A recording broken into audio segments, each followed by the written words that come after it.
Indy's action was relatively light, but our Marines in the 82nd Airborne are in sort of a mop-up operation, but there still is some resistance on the island. Incidentally, the number of Cuban POWs continues to increase. It was a successful day for the Independence Air Wing yesterday, however. We maintained the close air support aircraft consistently over the objective areas during the daylight hours and then assumed alert status throughout the night. The SSC and AEW aircraft. There was a Cuban merchant that left the port of St. George's about 2 days ago, and she proceeded to a point just outside the Grenadian territorial waters, which is about 12 miles, and has been holding there. We're very suspicious of her intentions and have kept her under constant surveillance. Numerous VS-28 aircraft and some of our surface ships have been functioning as our eyes in this effort. Early yesterday there was reports that the island of Caraco to the north of Grenada was possibly harboring a AAA site and some more Cubans. Our TARPS aircraft took photographs and we couldn't verify those reports, although we're on surveillance of that area also. VF-32 took some outstanding tactical reconnaissance photos yesterday.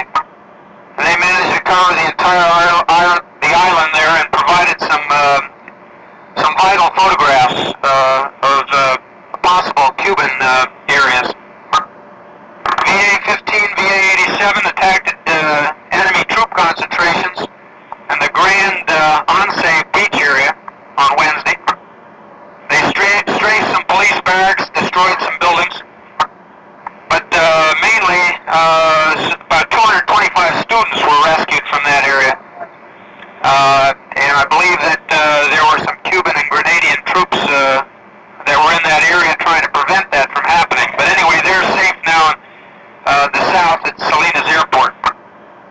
For today, we expect to continue the support of the ground effort. We received some reports that possible AAA and some radar vans and things like that, and some troops were in the southern area. And if that does materialize, we will provide our support as necessary. As you may have heard over our TV news and have read in the Guardian, this operation has received mixed notices throughout the world. Naturally, communist countries have condemned it, but most democratic countries, but not all, have praised it. So there's mixed press. Particularly most of the Caribbean countries, of course the Organization of Eastern Caribbean States, as I mentioned to you once before, they've been praising it. And of course they have been a part of the operation. Unfortunately, our Congress is divided, mainly because of criticism that the President didn't consult with them before the operation. But tonight the President is scheduled to be on nationwide TV, and I would assume that he will thoroughly explain the situation, and in particular the very strong Cuban involvement and infiltration of the island of Grenada. So we're going to continue our support and presence here. I still do not have any word on when we will depart for the Med. But let's continue to provide the outstanding support for this entire operation. That is all. This is the captain speaking. For my Grenada update, I'd like to take a few minutes here. Overall, the major objectives have been met with the Grenada operation, but resistance is still there, and mainly it's sort of a guerrilla warfare type operation now, where the Cubans and some of the Grenadians are in the mountain regions and striking back when they can. Most of the American students are safely back in the U.S., and they are publicly thanking the U.S. troops for their intervention and rescue, and of course they were worried about becoming hostages of the Cubans. A couple days ago, the 82nd Airborne used their Black Hawk helos and continued their airborne assault into some of the known Cuban Army military camps. And our Indy Air Wing supported that with both A6s and A7 strikes. St. George's are welcoming the U.S. forces within their town, and they're also helping to identify and point out locations for the various hidden Cuban arms and things like that. Indy aircraft have continued their assault on targets in support of the U.S. forces. The other day, we had some VA-15, VA-176 spectacular explosions in some ammunition storage areas. Apparently it's been common for the Soviet and Cuban trained folks to decentralize their storage areas, and when one of those torches off, it's apparently a spectacular sight.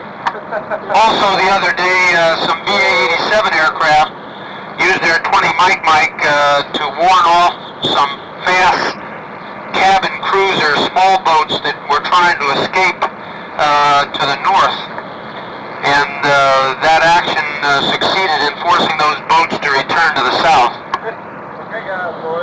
The big honcho that was responsible for that Marxist coup a couple weeks ago is still at large, and they're trying to track him down, but apparently he's staying one jump ahead of the U.S. forces. Of interest, however, we have a lot of his personal documents and things, and I suppose they're in Washington by now. Of course, we're continuing our around-the-clock support, and we'll continue throughout today. Some of our attack aircraft yesterday again strafed some military camps and tried to clear that area of anti-personnel mines. Marines and airborne have linked, and they've pretty much secured the perimeters of this in the southern area and moving around the island, particularly to the north. Marines still control the Pearl Airport, which is in the northeast, although there is still some sporadic fighting in that area. A very interesting event. Last night we were tasked to drop leaflets over portions of the island. This was an effort to bring the conflict to a rapid conclusion, and how this was performed was, first of all, Indy prepared 750,000 safe conduct pass leaflets. And these were sewn over the central and northern portion of the island, dropped by HS-15 aircraft, piloted by Commander Feeling, the CO, and Lieutenant Commander Smith from Air Wing 6. I'm happy to announce that that was a successful mission. It was a dangerous mission, but totally successful. Now, how effective the leaflets are, we'll have to wait and see. The F-32 continues to perform their short-fuse TARPS mission. Now, TARPS is the photographic capability that we have, and would you believe we have to date processed over 20 miles of film. And this has been processed and analyzed and used for bomb damage assessment and for intelligence purposes. This afternoon we're going to do an ordnance overload with Suribachi, who is within visual range right now. That's going to be a long, busy evolution, so we want to stay out of the way, and of course we're going to be still flying simultaneously during that evolution. No word has been obtained from here yet on the future of the amphibious group or our Indy group, and that is when we will pull out or go to another tasking. Parts and mail are continuing to come in, but today we only got one C-1 flight aboard, and they're having some availability problems, and in one instance they have been given some other tasking. I suspect tomorrow we'll resume with more C-1 flights.